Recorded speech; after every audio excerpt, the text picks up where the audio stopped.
धूप ढलने को थी। पुराने बस स्टैंड के पास हवा में मसालों की गंध तैर रही थी। वहीं एक टीन की छत वाले ठेले पर रफीकट बिरयानी वाला अपने बर्तन में चमचा चला रहा था। गर्म भाप से उसकी आंखें लाल हो रखी थीं, पर होठों पर मुस्कान थी, भीड़ लगी थी और नोटों की खड़खड़ाहट उसके दिल को गुदगुदा रही थी। रफीकट हंसते हुए, देखो तो जरा, आज तो भीड़ मेला लग गई है। ये बिरयानी का जादू है भाई। बस थोड़ा घी ज्यादा डालो, मसाला जरा तेज रखो, लोग झूम उठते हैं। शमीम उसका दोस्त, हलवाई की दुकान वाला, मसाले का नहीं रफीकट, तेरे नसीब का जादू है, लेकिन ध्यान रख ज्यादा लालच न कर वरना हाथ जल जाएगा। रफीकट हाथ झटकते हुए, अरे छोड़ शमीम, लालच नहीं, समझदारी है ये। अब देख, जो मटन का किलो 600 में पड़ता है, मैं उसमें आधा चिकन मिलाकर भी मटन बिरयानी बोल दूं तो कौन पहचान पाएगा? स्वाद वहीं रहेगा, मुनाफा दोगुना। हाँ। शमीम गुस्से में, हाय अल्लाह, तू ये क्या कह रहा है? हराम में बरकत कहाँ मिलती है रफीकट? रफीकट ठहाका लगाते हुए, बरकत पेट भरने से नहीं आती, जेब भरने से आती है, समझा? अब देखना, अगले महीने तक मैं इस ठेले को दुकान बना दूंगा। रफीकट की आंखों में पैसा ही पैसा था। वो दिन रात बिरयानी बेचता और रोज मुनाफे के नए तरीके सोचता। धीरे धीरे उसने बासी चावल मिलाना शुरू कर दिया, सस्ता तेल इस्तेमाल करने लगा और असली केसर की जगह पीला रंग डालने लगा। शमीम एक शाम आकर, रफीकत, लोग तेरी बिरयानी के बारे में बातें करने लगे हैं, कहते हैं अब पहले जैसी खुशबू नहीं आती।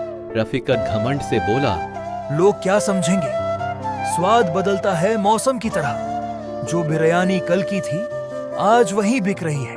बस थाली में नोट ज्यादा रखो, शिकायत कम होगी। रफीकट का ठेला चलता रहा, लेकिन उसके अंदर की सच्चाई धीरे धीरे सड़ने लगी थी और एक दिन उसी सड़ी हुई खुशबू से उसका भाग्य बदल गया।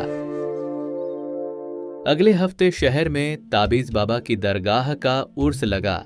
हजारों लोग आए। रफीकट ने सोचा, यही मौका है अमीर बनने का।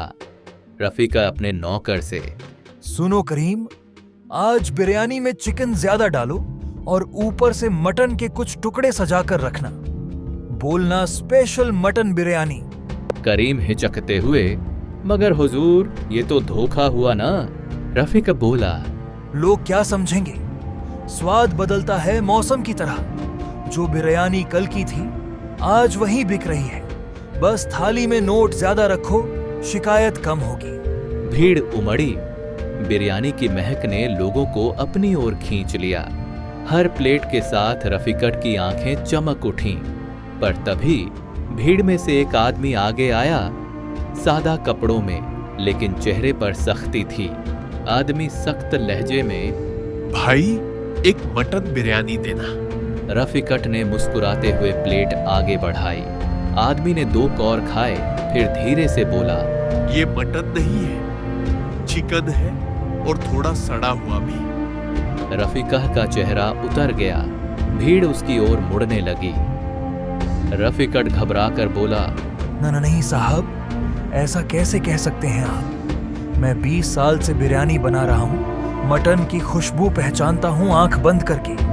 आदमी जेब से कार्ड निकालते हुए कहा, मैं फूड इंस्पेक्टर हूँ और मेरी नाक तेरे झूठ से तेज है।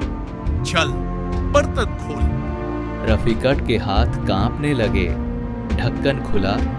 अंदर आधा कच्चा मांस, बासी चावल और सस्ते मसालों की बदबू। भीड़ से आवाजें उठने लगीं, धोखेबाज, हरामी, हमसे झूठ बोलता है। शमीम जो भीड़ में था, मैंने कहा था ना रफीकत, हराम का निवाला गले में अटकता है। रफीकट रोते हुए, मैंने सोचा था थोड़ा बचा लूं, थोड़ा कमा लूं, पर ये सब तो बस आदत बन गई। फूड इंस्पेक्टर बोला, आदत नहीं, लालच है, और लालच हमेशा भूखा छोड़ देता है। रफीकट का ठेला जब्त हुआ। अगले दिन अखबार में छपा, मटन बिरयानी में निकला सड़ा चिकन, दुकान बंद। लोग हंसते रहे, मगर शमीम की आंखों में आंसू थे। कई हफ्तों बाद शमीम ने उसी बस स्टैंड के पास रफीकत को देखा।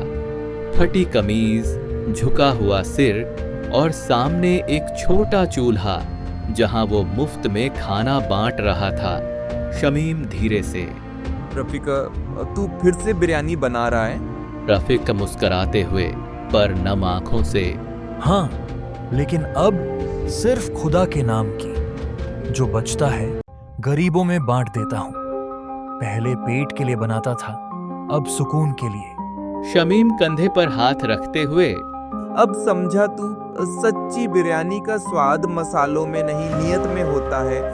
रफीकत धीरे से, हाँ शमीम, माल बढ़े तो आंखें बंद हो जाती हैं, पर जब इज्जत जाती है तब आंखें खुलती हैं।